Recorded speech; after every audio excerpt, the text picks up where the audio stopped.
ఖమ్మం నగర ప్రెస్ క్లబ్లో నిర్వహించిన విలేకరుల సమావేశంలో జాతీయ బీసీ సంక్షేమ సంఘం జిల్లా అధ్యక్షులు నారాయణరావు శ్రీనివాస్ మాట్లాడుతూ బీసీ బిల్లును 9వ షెడ్యూల్లో చేర్చకుండా గవర్నర్ రాష్ట్రపతి దగ్గర పెండింగ్లో పెట్టడం వల్ల ఈసీకు తీరని అన్యాయం జరిగిందని పేర్కొన్నారు. ఈ నేపథ్యంలో రాబోయే ఎన్నికల్లో బీజేపీ పార్టీ భారీ మూల్యం చెల్లించాల్సి ఉంటుందని ఆయన హెచ్చరించారు. రేపటి నుండి జిల్లా వ్యాప్తంగా అన్ని నియోజకవర్గాల్లో పెద్ద ఎత్తున ప్రదర్శనలు, ధర్నాలు, ర్యాలీలు నిర్వహిస్తామని ఆయన తెలియజేశారు. వీళ్ళు నిన్న హైకోర్టు ఏదైతే జియో నెంబర్ 9 మీద స్టే విధించిందో ఆ స్టే పట్ల మేము దుఃఖసాగరంలో ఉన్నాం. బీసీ సమాజం మొత్తం దుఃఖిస్తూ ఉంది. ఎందుకంటే అది మా బీసీల బతుకులు మార్చే అవకాశం ఉన్నటువంటి చట్టం. విద్యా ఉద్యోగాల్లో 9%, 42% రిజర్వేషన్ రావడం అంటే మా పిల్లల బతుకులు మారుతాయి అని ఆశపడ్డాం మేమందరం కూడా. కానీ ఏం చేశారు మీరు? ఈ రెండు రాజకీయ పార్టీలు కూడా వాళ్ళని వీళ్ళు నిందించుకుంటూ, వీళ్ళని వాళ్ళు నిందించుకుంటూ బీసీ నోట్లో మట్టి పట్టారు. ఆ పని మీరు చేయడం తప్పు అని చెప్పేసి హెచ్చరిస్తూ ఉన్నాం. ఏం చెప్తున్నారు వీళ్ళు? సాంకేతిక కారణాలు. కాంగ్రెస్ పార్టీ ఏదో ఒక ప్రయత్నం చేసింది. ముందుగా కమిటీ వేసింది. కమిటీ వేసినప్పుడు కూడా వాళ్ళు తెలియజేశారో తప్పు చేశారో. కమిటీ వేసినప్పుడు కూడా డెడికేషన్ కమిటీ వేయలేదు. ఆ రోజు మా ఆర్ కృష్ణయ్య గారు హైకోర్టుకి వెళ్ళి డెడికేషన్ కమిటీ వేయాలని చెప్తే హైకోర్టు ఆదేశాల మేరకు డెడికేషన్ కమిటీ వేయడం జరిగింది. ఆ డెడికేషన్ వేసి కమిటీ చేసిన తర్వాత ఖమ్మానికి కూడా డెడికేషన్ కమిటీ వెంకటేశ్వర గారు వచ్చారు. ఆ తర్వాత నిరంజన్ గారు ఆధ్వర్యంలో కమిటీ వచ్చింది. ఈ రెండు కమిటీలు ఏదైతే కూడా మీ వీళ్ళు అక్కడ వాయిస్ వినిపించారు బీసీ తరఫున. ఈ రెండు నివేదిక నిరంజన్ గారి కమిటీకి, వెంకటేశ్వర గారి కమిటీకి నివేదిక వినిపించాం. వినిపించిన తర్వాత వాళ్ళు సర్వే ఇచ్చారు. సర్వే చేసి సర్వే రిపోర్ట్ ఇచ్చారు. ఆ సర్వే రిపోర్ట్ లో కూడా అక్కడే మీ శుద్ధి కూడా మాకు అనుమానాలు వచ్చినాయి. ఎందుకంటే ఆ సర్వే కూడా 46% బీసీలు ఉన్నారు, 10% ముస్లిం మైనారిటీతో కలుపుకుంటే 56% అని చెప్పారు. అక్కడే పెద్ద లోపం కనపడింది. దానికి ఎమ్మెల్సీగా ఉన్న పీమర్ మల్లన్ గారు ఆ సర్వే రిపోర్ట్ కూడా చింపేశాడు, డ్రాప్ చేశాడు. అక్కడ మీ శుద్ధి మాకు అనుమానం వచ్చింది. అయినా సరే బిల్లు దగ్గరకు వచ్చారు, నిజాయితీ చేశారు.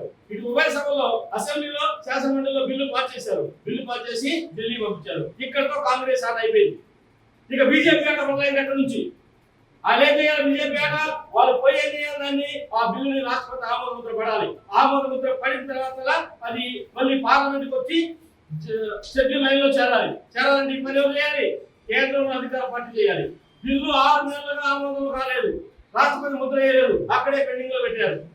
ఆ తర్వాత మళ్ళీ వాళ్ళే, ఆ బీజేపీ నాయకులే, మీరు జియో దాన్ని మద్దతుతో మీరు సత్సవరం చేయండి, పంచాయతీరాజ్ చట్టం సవరణ చేయండి, మేము మద్దతు అని చెప్పేసి జవాబులు వేయలేరు. దానికి కూడా సిద్ధపడి కాంగ్రెస్ పార్టీ జియో తీసుకొచ్చింది. మళ్ళీ పంచాయతీరాజ్ చట్టం 2018ని సవరించింది. 2085 సవరించింది. సెక్షన్ 285 సవరించి మళ్ళీ చేస్తే మళ్ళీ అది బిల్లు పెండింగ్ లో పెట్టారు. ఇప్పటికీ గవర్నర్ దగ్గర పెండింగ్ లో ఉంది. ఇది వాస్తవం కాదా? గవర్నర్ మీరు తెలుసుకుంటే సంతకం పెట్టరా, ప్రధానమంత్రి తెలిస్తే సంతకం పెట్టరా? కాంగ్రెస్ పార్టీ ఇంకో పని కూడా చేసింది. ఈ రాష్ట్ర ముఖ్యమంత్రితో సహా క్యాబినెట్ మొత్తం ఢిల్లీలో జంతర్ మంతర్ దగ్గర ధర్నా చేసింది. ఒక జాతీయ పార్టీ బీసీ కోసం ముందుకు వచ్చింది. మీరేం పని చేశారు? చెప్పండి. ఆ ధర్నా నేను కూడా వెళ్ళాను. కాంగ్రెస్ పార్టీ సర్పల్ ఎమ్మెల్యే గారితో పాటు నేను కూడా వెళ్ళాను. మేము కూర్చున్నాను, చూశాను. 11 గంటల నుంచి సాయంత్రం 5 గంటల ముఖ్యమంత్రి అక్కడ కూర్చున్నాడు. ఇండియా కూడా మొత్తం మద్దతు ఇచ్చింది. కానీ ఏం చేశారు మీరు? రాష్ట్రపతి ఆ రోజు పార్లమెంట్ లో కూడా వాయిదా తీర్మానం అడిగారు. కాంగ్రెస్ పార్టీ వాళ్ళు వాయిదా తీర్మానాన్ని తిరస్కరించింది. కాంగ్రెస్ పార్టీ అడిగిన వాయిదా తీర్మానాన్ని వాళ్ళు తిరస్కరించారు. ఇన్ని తప్పులు మీరు చేసుకున్నారు, అయిపోయింది. పోని మీరు చెప్పిందే కరెక్ట్, కాంగ్రెస్ సరిగా చేయలేదు, కాంగ్రెస్ నాలెడ్జ్ లేదు, కాంగ్రెస్ మోసం చేసింది అనుకుందాం. మరి మీరు చేసింది చెప్పండి. మీరు చేసింది ఏంటి? ఏం చేశారు మీరు బీసీల కోసం? ఒక పక్క ఏమో బీసీలకి ముఖ్యమంత్రి చేస్తాం, కొడుకు ఎరగైతే అని చెప్పేసి మాట్లాడుతున్నారు. కానీ ఏం చేశారు మీరు బీసీ కోసం? చెప్పండి, ఏం చేశారు? కనీసం మీరు ఇనిషియేటివ్ తీసుకొని ఇక్కడ 8 మంది ఎంపీలు ఉన్నారు. గుర్తుపెట్టుకోండి మిత్రులారా, 8 మంది ఎంపీలు బీజేపీకి ఉన్నారు. బీజేపీకి ఎంపీలు వచ్చారంటే ఒకే ఒక కారణం చేత వచ్చారు. మీరు ఇక్కడ మోడీ మేరియా పనిచేయలేదండి. తెలంగాణలో బీజేపీ ఖచ్చితంగా తెలంగాణ రాష్ట్రం ఏర్పడడానికి మద్దతు ఇచ్చింది కాబట్టి ఇక్కడ మేము 8 మంది ఎంపీలు మీకు ఇచ్చాం. అందులో బీసీలు కొంతమంది. ఆ బీసీలు అడుగుతున్న సూటిగా చెప్పండి, సమాధానం చెప్పండి. వాళ్ళు ఏం మాట్లాడుతున్నారు? ఆ 8 మంది ఎంపీలు ఏం చేశారు? మీరు పార్లమెంట్ లో వాయిస్ ఇవ్వచ్చు కదా, మీరు ప్రధానమంత్రిని కలవచ్చు కదా. పోలీసు కాంగ్రెస్ మీకు రాజకీయ విరోధయ్యా చెప్పు మీకు చేయదు. మీరేం చేశారు? ఆ పని మీరు చేయవచ్చు కదా. మీరు చేస్తే మేము ప్రధానమంత్రి పెట్టుకుంటాం. మేము కూడా మాకు ఈ పార్టీ ఆ పార్టీ అవసరం లేదండి. మా బీసీలకు ఎవరు న్యాయం చేస్తే ఆ పార్టీ జెండా పడడానికి సిద్ధంగా ఉన్నాం. ఎందుకంటే మా బిడ్డల బతుకులయ్యి రాజకీయాల్లో ఎవరో తిరిగే వాళ్ళు పోతాయి పెదవులు. మేమన్నా రాజకీయాలు తిరిగేవాళ్ళ? మా బిడ్డల బతుకులు బాగుపడితే విద్యా ఉద్యోగాల్లో అవకాశాలు వస్తాయి అని చెప్పేసి ఆశపడుతున్నాం మేము. దానికోసమే మీరు ఈ నాటకాలు, దొంగ నాటకాలు మానేసి వాళ్ళని వీళ్ళు వాళ్ళు నిర్మించుకోవడం మానేసి చిత్తశుద్ధితో బీజేపీ పార్టీ ఎప్పటికైనా సరే మీరు కలుసుకుంటే 10 రోజులు తేవచ్చు. 10 రోజుల్లో మీరు కలుసుకుంటే తేవచ్చు. తెచ్చారు, ఒక చట్టం తెచ్చారు. ఇప్పుడు అలా చెప్పినట్టు ఈడబ్ల్యూఎస్ రిజర్వేషన్ 10 రోజుల్లో తెచ్చారు. గుర్తు తప్పుడు కాకుండా మూడో కన్వర్ట్ తెలియదు. ఈడబ్ల్యూఎస్ గురించి మూడో కన్వర్ట్ తెలియకుండా 10 రోజులు తీసుకొచ్చారు. ఎందుకు చేయాలి మీరు? 10% ఉన్న ప్రజలకి 10% రిజర్వేషన్ 10 రోజులు చట్టం తెచ్చింది మీరు. ఇవాళ 56% ఉన్న మా కోసం 42% రిజర్వేషన్ ఎందుకు ఇవ్వరు? ఏం తప్పు చేసింది మీకు? మీరు ఇవ్వండి, మీకు జెండా వస్తున్నాం. మా పార్టీ ఎక్కర్లేదు. మోడీ బీసీ అన్నారు కదా, మేము బీసీలే కదా, సంతోషమే. మీరు ఇవ్వండి. మోడీ ప్రధానిగా ఉన్నప్పుడు ఇవ్వండి, మీరు ఇవ్వండి. మీ జెండాలు కూడా సిద్ధంగా ఉన్నాం.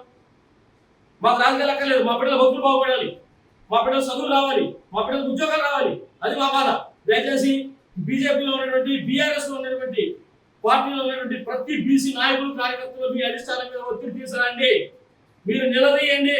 ఇక మీరు ఓట్లలో తిరిగితే మీకు ఓట్లు పడవు.